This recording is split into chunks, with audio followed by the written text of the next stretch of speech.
सभी भाई बहनों को जय यीशु। इस चालीसा काल में हम खुदा बाप के प्रेम के सबूत के बारे में बात करेंगे। और सबसे पहला सबूत है, हम सबों के लिए पिता ईश्वर हमें प्यार करते हैं। उन्होंने हमें माँ मरियम का प्यार दिया, माँ का प्यार दिया। हमारे लिए माँ मरियम को चुना ताकि वे यीशु को इस संसार में लेकर आए। जब भी मैं क्रूस रास्ता करती हूँ तो मुझे ये प्रार्थना बहुत अच्छी लगती है। हे पवित्र माँ, अपने क्रूसित बेटे के दुखों को मेरे हृदय में अंकित कर। अगर माँ नहीं होती तो बेटा नहीं होता। माँ होने के कारण बेटा इस संसार में आया। और वचन कहता है, संत यूहन्ना का सुसमाचार अध्याय 3 पद संख्या 16 में लिखा है, ईश्वर ने संसार को इतना प्यार किया। सबसे पहला सबूत है, पिता ने हमें प्यार किया और माँ मरियम को हमारे लिए चुना। और माँ मरियम हमेशा यीशु के साथ चली। जन्म से लेकर मृत्यु तक उसने यीशु का साथ दिया। और यहाँ पे हम देखते हैं, ईश्वर ने संसार को इतना प्यार किया कि उसके लिए अपने इकलौते पुत्र को अर्पित कर दिया, जिससे जो उसमें विश्वास करता है उसका सर्वनाश ना हो बल्कि अनंत जीवन प्राप्त करे। सबसे पहले उसने हमें प्यार किया, फिर उसने अपना इकलौता पुत्र हमें अर्पित किया। फिर वो कहता है, जो इसमें विश्वास करता है वो सर्वनाश ना हो। तो क्रूस का रास्ता जब हम करते हैं तो वे हमारे लिए प्यार का रास्ता बनता है। वे हमारे विश्वास को मजबूत करने का रास्ता बनता है। वे हमें सर्वनाश से बचाता है। कभी कभार हमारे दिल में आता है, क्रूस का रास्ता कितना लंबा है, कैसे करना है। किंतु जब हम प्रभु के प्रेम को जानते हैं तो वे रास्ता प्रेम का रास्ता बनता है। ईश्वर ने अपने पुत्र को संसार में इसलिए नहीं भेजा कि वे संसार को दोषी ठहराए। उसने इसलिए भेजा कि संसार उसके द्वारा मुक्ति प्राप्त करे। सो प्रभु पिता ईश्वर का सबूत यहाँ है कि उसने अपने पुत्र को इसलिए नहीं भेजा कि वे हमें दोषी ठहराए, किंतु उसने इसलिए भेजा कि हम उसके द्वारा मुक्ति पाएं। रोमियो के नाम संत पौलुस का पत्र अध्याय 5 पद संख्या 7 से 8। धार्मिक मनुष्य के लिए शायद ही कोई अपने प्राण अर्पित करे, फिर भी हो सकता है कि भले मनुष्य के लिए कोई मरने को तैयार हो जाए। किंतु हम पापी ही थे जब मसीह हमारे लिए मर गए। इससे ईश्वर ने हमारे प्रति अपने प्रेम का प्रमाण दिया, सबूत दिया कि जब हम पाप में थे प्रभु हमारे लिए मर गए। कहते कि जब कोई धर्मी इंसान, जो अच्छा इंसान है, उसके लिए तो सब मरने के लिए तैयार हो जाएंगे, किंतु पापी के लिए कौन मरेगा? पापी के लिए यीशु मर गए।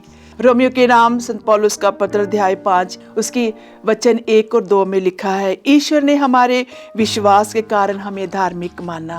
कहते जब हम प्रभु पर विश्वास करते हैं तो वो हमें क्या मानते हैं? धार्मिक मानते हैं। हम अपने प्रभु ईसा मसीह द्वारा ईश्वर से मेल बनाए रखें। इसलिए ये क्रूस का रास्ता क्या है कि हम ईसा के द्वारा, प्रभु यीशु के द्वारा पिता के साथ मेल बनाए रखें। मसीह ने हमारे लिए उस अनुग्रह का द्वार खोला। तो क्रूस का रास्ता जो है वो अनुग्रह का द्वार खुलने का रास्ता है जो हमें प्राप्त हो गया। हम इस बात पर गर्व करें कि हमें ईश्वर की महिमा के भागी बनने की आशा है। तो ये क्रूस का रास्ता जो है हमें ईश्वर की महिमा के भागी बनने का अवसर दिया गया है। क्यों पिता ईश्वर ने ये रास्ता चुना? संत यूहन्ना का पहला पत्र अध्याय 4 की 10 आयत में लिखा है, ईश्वर की पहचान इसमें है कि पहले हमने ईश्वर को नहीं बल्कि ईश्वर ने हमको प्यार किया। क्यों ईश्वर ने हमें प्यार किया? क्योंकि उसने हमारी सृष्टि की और हमारे पापों के लिए प्रायश्चित के लिए अपने पुत्र को भेजा। जब इंसान का पाप बहुत बढ़ गया तो प्रभु ने, पिता ईश्वर ने योजना बनाई और अपने पुत्र को इस संसार में भेजा। क्यों भेजा? एजिकल का ग्रंथ अध्याय 33 की 11 में लिखा है, प्रभु ईश्वर ये कहता है अपने अस्तित्व की शब्द, मुझे दुष्ट की मृत्यु से प्रसन्नता नहीं होती, बल्कि इससे होती है कि दुष्ट अपना कुमार्ग छोड़ दे और जीवित रहे। तो प्रभु की प्रसन्नता किसमें है कि मनुष्य जो पाप की दुष्टता में फंसा हुआ है वे दुष्टता को छोड़कर पिता के पास वापस लौट आए। इसीलिए पिता ईश्वर ने ये रास्ता चुना कि वे अपने पुत्र को इस संसार में भेजे, वे क्रूस को उठाकर हमारे लिए मुक्ति का मार्ग बने। वचन कहता है अपना दुराचरण छोड़ दो क्योंकि इस्राएल के घराने तुम क्यों मर जाते हो। तो प्रभु हमें मरते हुए देखना नहीं चाहते हैं, वे चाहते हैं कि हम जीवित रहें। तो क्रूस का रास्ता जो है वो प्रेम का रास्ता है, चंगाई का रास्ता है, छुटकारे का रास्ता है। जो भी विपत्तियां हमारे जीवन में आती हैं उनको रोकने का रास्ता है, हमें हमारी हर रुकावट को दूर करने का रास्ता है। तो आओ हम इस रास्ते में प्यार से बने रहें। अभी हम देखते हैं प्रभु यीशु के प्रेम का सबूत। संत पेतरुस का पहला पत्र अध्याय 2 पद संख्या 24 में लिखा है, वे अपने शरीर में हमारे पापों को क्रूस के काट पर ले गए, जिससे हम पाप के लिए मृत होकर धार्मिकता के लिए जीने लगे। आप उनके घावों द्वारा भले चंगे हो गए हैं। तो यीशु का प्रेम क्या है? उसने क्रूस को प्रेम से उठाया ताकि हम पाप से मुक्त होकर धार्मिकता का जीवन जिएं। और जो हमारे घाव हैं, जो हमारे जख्म हैं, जो हमारे पाप हैं, वो प्रभु की क्रूस के द्वारा भले चंगे हो जाएं। प्रभु यीशु अपनी माँ को प्यार करते हैं, तो हम भी आज अपनी उस माँ को प्यार करें जो प्रभु ने हमें दी है। हे पवित्र माँ, अपने सलीबी यानी क्रूसित बेटे के दुखों को हमारे हृदय में अंकित कर। ये माँ प्रार्थना वाली माँ थी। प्रेरित चरित्र अध्याय 1:14 में लिखा है, ये सब एक हृदय होकर ईसा की माता मरियम तथा उनके भाइयों के साथ प्रार्थना में लगे रहते थे।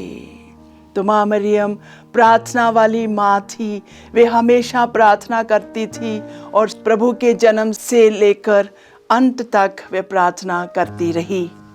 तो आज हम भी उस माँ के साथ प्रार्थना करें।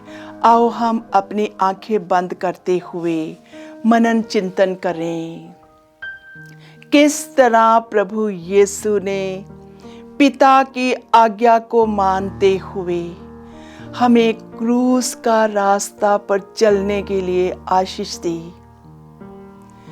माँ मरियम हमेशा प्रेम में बनी रही, प्रार्थना में बनी रही और आज माँ मरियम हमसे यही प्रार्थना की याचना करती है कि क्रूस के पथ पर सांत्वना से चलो, क्योंकि तुम्हें सांत्वना मिलेगी, शांति मिलेगी।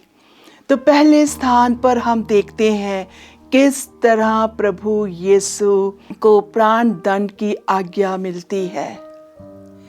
प्रभु यीशु उस भीड़ को प्यार से देखते हैं, किंतु सारी भीड़ गुस्से के साथ चिल्लाती है, गुस्से के साथ शोर मचाती है, इसे क्रूस पर चढ़ाओ, इसे क्रूस पर चढ़ाओ।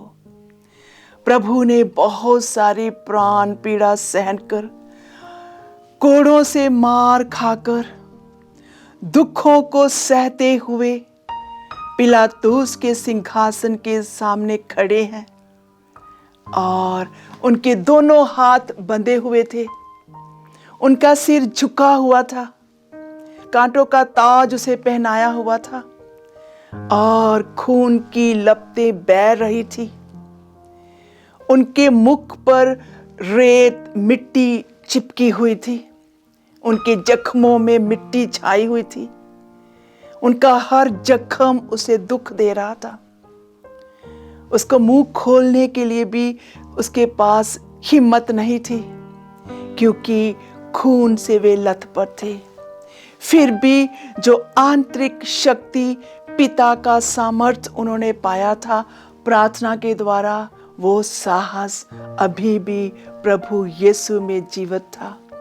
पिलातुस बड़े आनंद के साथ, बड़े जोश के साथ प्रभु यीशु को आदेश देते हैं, उसे कोड़े मरवाते हैं, उसे प्राण दंड की आज्ञा देते हैं, किंतु प्रभु यीशु मुख नहीं खोलते।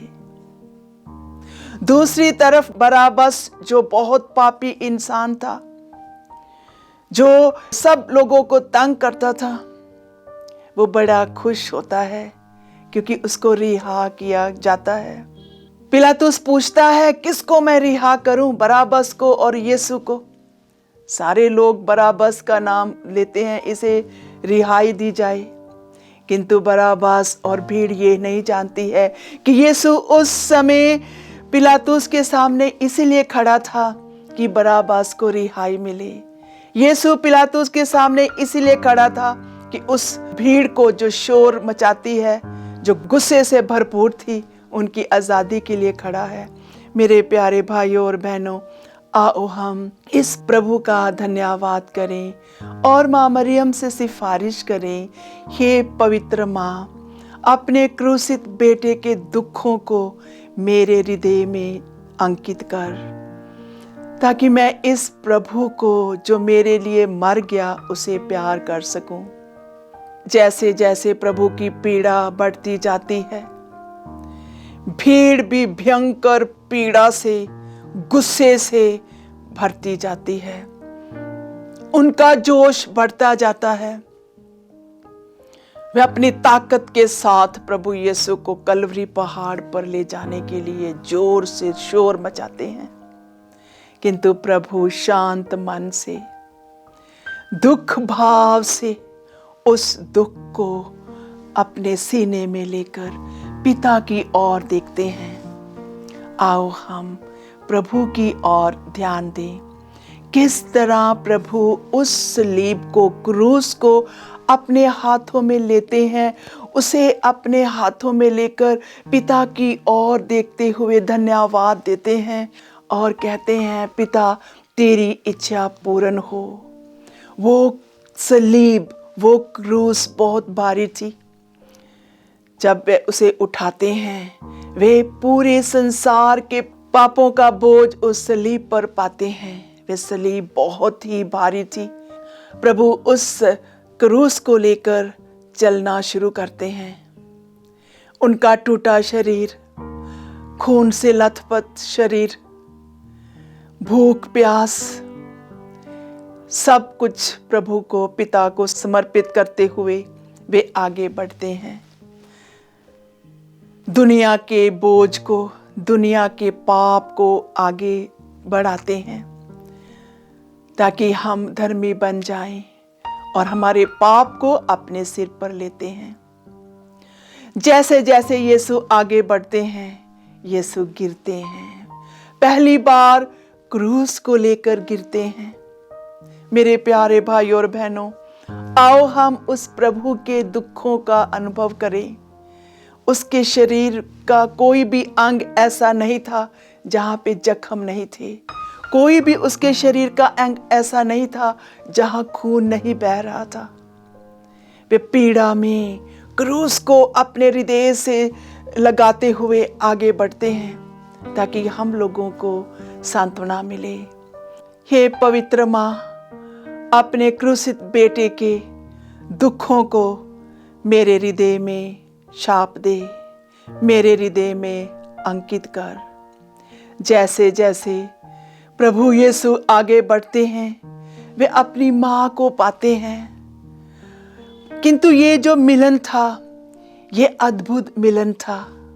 माँ उनके साथ थी, किंतु उस समय प्रभु यीशु अपनी माँ से भेंट करते हैं और माँ उसे प्यार से देखती है, उसे निहारती है, उसे सांत्वना देती है, शांत मन से सांत्वना देती है।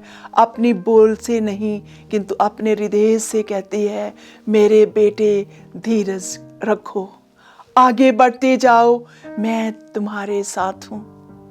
और प्रभु यीशु बड़े प्यार से दुख तकलीफ को सहते हुए भी दुलार से अपनी माँ को देखते हैं और वे सहमत होते हैं, माँ मैं धीरजवान हूँ, मैं आगे बढ़ रहा हूँ कुछ नया करने के लिए, कुछ नई शुरुआत करने के लिए।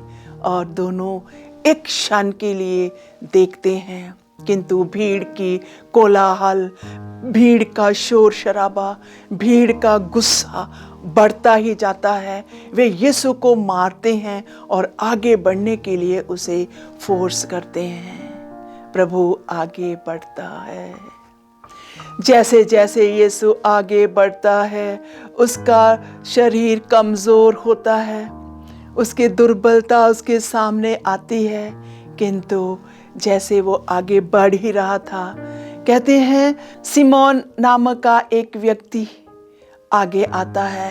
वो कैसे आता है? वो जा रहा था कहीं रास्ते पर, किंतु सिपाही उसे धक्कों से वापस लाते हैं और प्रभु के सामने खड़ा करते हैं और प्रभु उसकी आंखों में देखते हैं और उसी समय सिमोन का हृदय बदल जाता है। वे प्रभु की सहायता में आगे बढ़ता है, उस क्रूस को उठाने के लिए वो सहायता करता है। प्रभु सिमोन को बचाता है, उसे अपने घावों में छिपाता है, उसके हृदय को बदल देता है।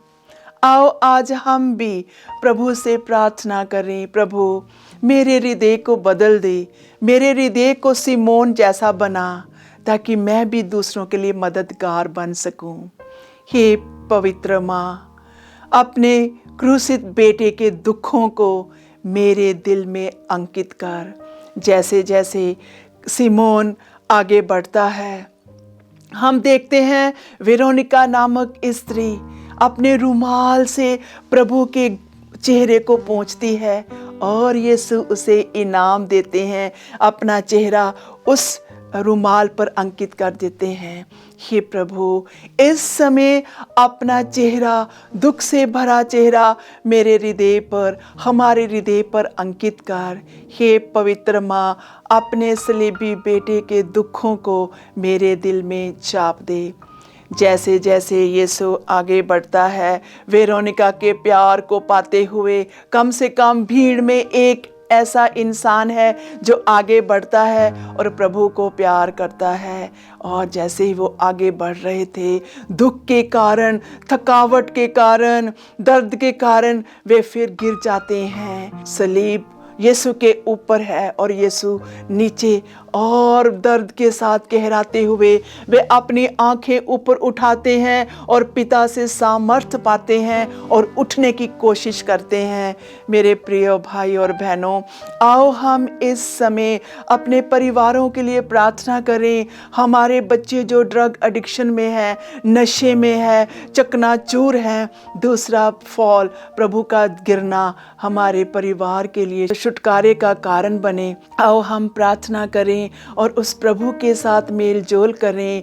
हे पवित्र माँ, हे पवित्र माँ, अपने पवित्र बेटे के जख्मों को मेरे हृदय में छाप दे, मेरे हृदय पर अंकित कर।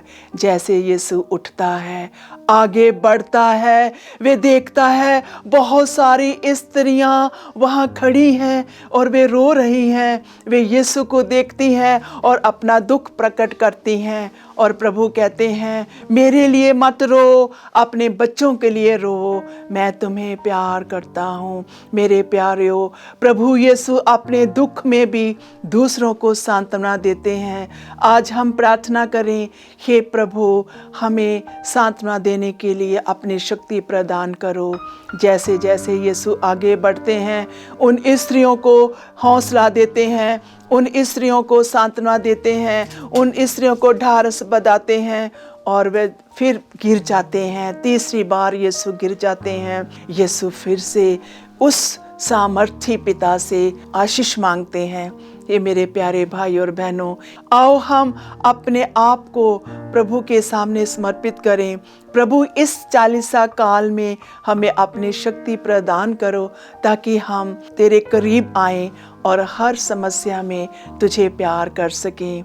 जैसे जैसे यीशु उठते हैं, उस शक्ति को पाकर आगे बढ़ते हैं। क्रूर सैनिक उसे मारते हैं, क्रूर सैनिक उसके पीछे दौड़ते हैं, यीशु फिर से उठते हैं और आगे बढ़ते हैं। हम देखते हैं कि प्रभु यीशु के वस्त्र उतारे जाते हैं, यीशु को नग्न किया जाता है, उसको बेइज्जत किया जाता है।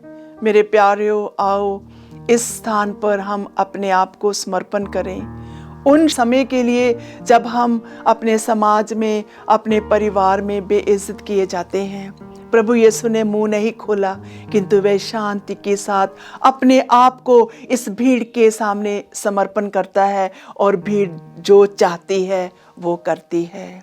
मेरे प्यारों, आओ हम माँ मरियम से प्रार्थना करें, उसकी सिफारिश करें। हे पवित्र माँ, अपने क्रूसित यीशु के जख्मों से मेरे हृदय को अंकित कर, मेरे हृदय के जख्मों को चंगा कर। जैसे यीशु अपने आप को भीड़ के हवाले करता है, हम देखते हैं भीड़ फिर प्रभु पर चिल्लाती है, उसके पीछे दौड़ती है और प्रभु यीशु को क्रूस पर कीलों के साथ ठोका जाता है।